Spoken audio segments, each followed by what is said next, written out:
यदा यदा हि धर्मस्य ग्लानिर्भवति भारत अभ्युत्थानमधर्मस्य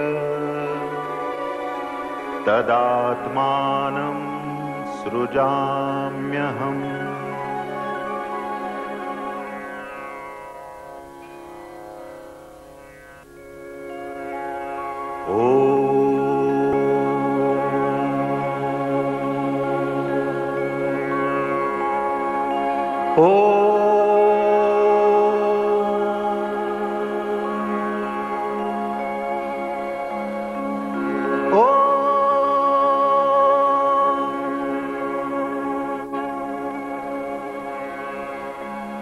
गुरुर्ब्रह्मा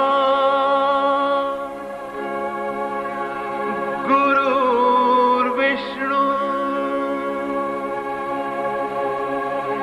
गुरुर्देवो महेश्वरः गुरु साक्षात् परब्रह्म। तस्मै श्री गुरवे नमः। जेव्हा भगवंताला सृष्टीची उत्पत्ती करण्याची इच्छा झाली तेव्हा प्रथम त्यानं सूर्य, चंद्र आणि ग्रहतारे उत्पन्न केले। त्यामध्ये पृथ्वी हा एकच ग्रह असा आहे की जिथे हजारो वर्षांपासून जीवसृष्टी अस्तित्वात आहे। या पृथ्वीवरील भारत देशाची भूमी इतर भूभागांपेक्षा पूर्णपणे वेगळी आहे। ही भूमी देवभूमी आहे, तपोभूमी आहे। ही आर्यभूमी तेजस्वी पुत्रांना जन्म देणारी आहे। याच पवित्र भूमीवरून गंगा, सिंधू, ब्रह्मपुत्रादी पवित्र नद्या वाहतात। या नद्यांच्या तीरावरील अनेक तीर्थक्षेत्र या भूमीच्या समृद्ध सांस्कृतिक वारशाची साक्ष देतात।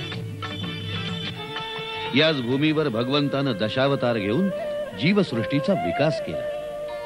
परमेश्वरानं अनुकरणीय श्रीराम आणि चिंतनीय श्रीकृष्ण म्हणून नरदेहात जन्म घेतला। याच भूमीवर चराचरांना मार्गदर्शन करण्यासाठी वैदिक धर्माची स्थापना साक्षात परमेश्वरानं केली। भगवान श्रीकृष्ण या पूर्णावतारानंतर मात्र भगवंताला वाटलं की आपण मानवाची सर्वोत्तम प्राणी म्हणून उत्पत्ती तर केली, त्याला देहाबरोबरच मन आणि बुद्धी दिली, विवेक दिला, तरीही तो हळूहळू शिकणारा प्राणी आहे। षड्रिपू हे त्याच्या देहाबरोबरच येतात। या षड्रिपूंबरोबर कसा सामना करायचा हे त्याला कोण शिकवणार? त्याला आधार कोण देणार? त्याला आत्मोन्नतीचा मार्ग कोण दाखवणार? त्याला सनातन म्हणजे नित्य नवीन असणाऱ्या वैदिक धर्माचं रक्षण करण्याची शिकवण कोण देणार? भगवंताला समस्त मानव जातीची दया आली आणि त्यानं मानवी देह धारण करून गुरु स्वरूपात अवतार घेण्याचं ठरवलं। गुरुरेव जगत् सर्वं ब्रह्मा विष्णु शिवात्मकः गुरो परतरं नास्ति तस्मात् संपूजये गुरुम्।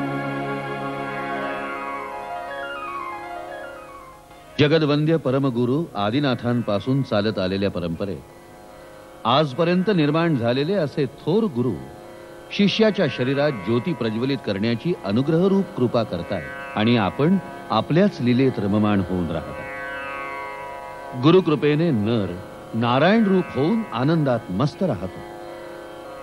अशा गुरूंचा महिमा अपार आहे। आजही या परंपरेतील वयाच्या केवळ 7व्या वर्षी ईश्वरी दर्शन झालेले आणि स्वामी नरसिंह सरस्वतींनी अनुग्रहित केलेले एक देवपुरुष महाराष्ट्रात वास्तव्य करून केवळ महाराष्ट्रालाच नव्हे तर संपूर्ण भारतवर्षाला भूषण वाटावं, विश्वाला आधारभूत ठरावं असं हे व्यक्तिमत्व अहमदनगर येथील वेदांत नगर या उपनगरात श्री रामकृष्ण क्षीर